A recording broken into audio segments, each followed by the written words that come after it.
Seorang oknum Brimopolda Maluku diduga menganiaya seorang pelajar di Tual hingga tewas. Lebih lengkap kita bahas bersama Komisioner Kompolnas Hoirul Anam dan orang tua korban Rizik Tawakal. Selamat petang, Bapak-bapak. Selamat petang. Selamat petang. Warahmatullahi wabarakatuh. Pak Rizik, kami turut menyampaikan duka cita atas kehilangan Pak Rizik dan keluarga. Pak Rizik, kalau putra Bapak, satu lagi kakaknya Tawakal ya, kabarnya seperti apa Pak sekarang? Tadi sekitar jam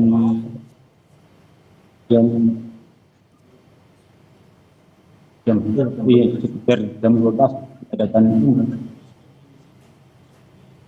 terus rongseng ya, ini patah, Lengannya patah. pergelangan tangannya retak dua. Pergelangan tangan yang tangannya juga ada sedikit tergeser. Oke, tapi Pak Rizik, kalau yang Bapak tahu sebenarnya apa yang terjadi saat itu sampai dua putra Bapak bisa mengalami penganiayaan?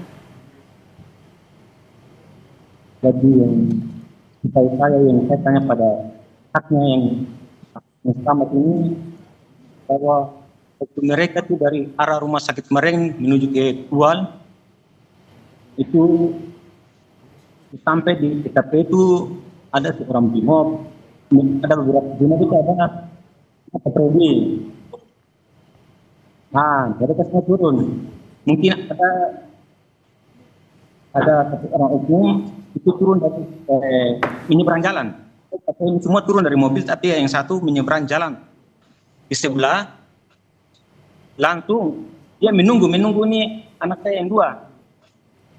Nah, karena yang satu yang di depan ini tidak dipukul sama helm, nanti yang kedua sama helm.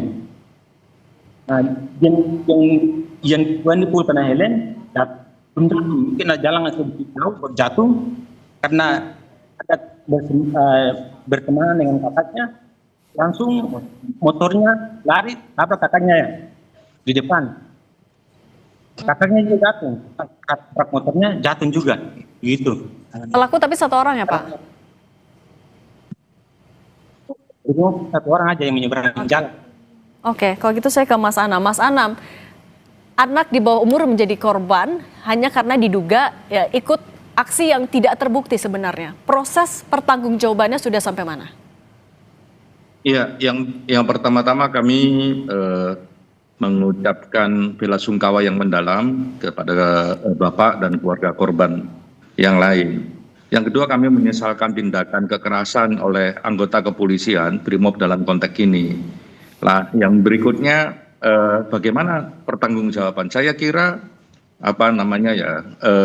kalau kita lihat proses saat ini, yang pertama memang proses pidana dan proses etik berjalan, dan itu sudah dilakukan, tapi ini harus dijamin bahwa prosesnya harus transparan. Nah, proses harus transparan itu salah satunya ya harus mengupdate kepada keluarga korban apa yang sudah dilakukan, apa statusnya. Salah satunya saat ini misalnya statusnya adalah tersangka. Ya, pelakunya sudah jadi tersangka di level pidana, di level etik ya sekarang sedang diproses etiknya. Semoga gelar sidang etiknya segera berjalan. Nah, yang paling penting dari peristiwa ini adalah janganlah gunakan kewenangan secara berlebihan, ya apalagi dengan tindak kekerasan. Kalau dalam konteks dunia HAM itu terkenal dengan excessive use of force, penggunaan kewenangan secara berlebihan. Ini kan apalagi ini menghadapi anak-anak ya, karena anak-anak itu kenakalan anak-anak dan sebagainya itu ada mekanismenya kalau dianggap nakal. Ya, bahkan kalau dianggap kejahatan juga ada mekanisme khusus, jadi tidak boleh diperlakukan sewenang-wenang. Tapi lepas dari itu, tindakan kekerasan harus dihindari apapun alasannya. Apalagi menghadapi anak-anak. Oke, saya tanya dulu ke Pak Rizik. Pak Rizik, tapi ketika kejadian sebenarnya dua putra Bapak ini sedang dalam perjalanan kemana atau sedang apa Pak sebenarnya? Jadi mereka ini bawa motor ini katanya jalan-jalan. Menurut yang katanya ini dari rumah itu sekitar jam 6:30 itu saya larang, nggak boleh kemana-mana. Tapi keluar rumah mereka sudah jalan, saya larang. Tapi setahu saya itu mereka nih jalan aja, mereka berdua aja.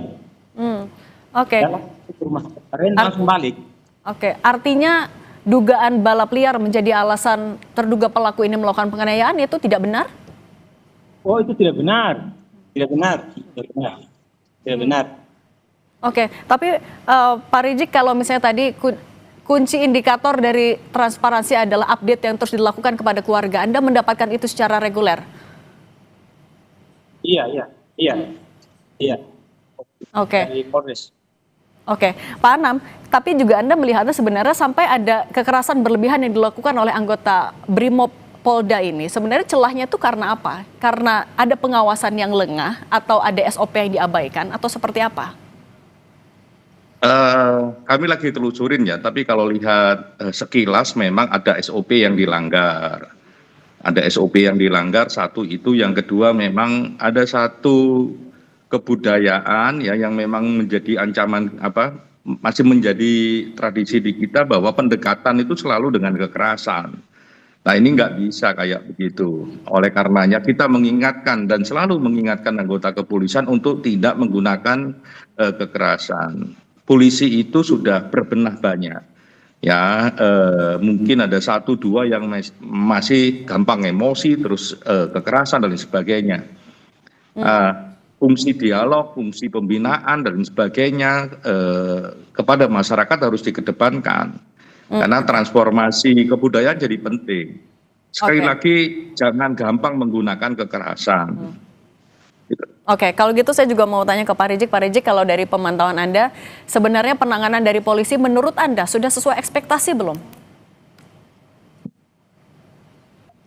Ya, alhamdulillah. Ya, dari yang kami pantau memang sudah dijadikan ditetapkan jadi tersangka. Jadi kami alhamdulillah sudah keluar sudah tenang. Oke. Oke, sedikit Pak, berarti terakhir harapannya sanksi seperti apa yang dijatuhkan kepada pelaku? Yang pertama ini kami minta ini hukuman seberat-beratnya. Oke. Hukuman berat yang adil sesuai dengan tindakan yang dilakukan. Pak Rijik Tawakal, terima kasih sudah berkenan berbagi bersama kami di Kompas Petang. Semoga segera pulih juga untuk putranya Pak. Dan Khairul Anam, Komisioner Kompolnas juga terima kasih sudah berbagi bersama kami. Terima kasih. Ya, terima kasih.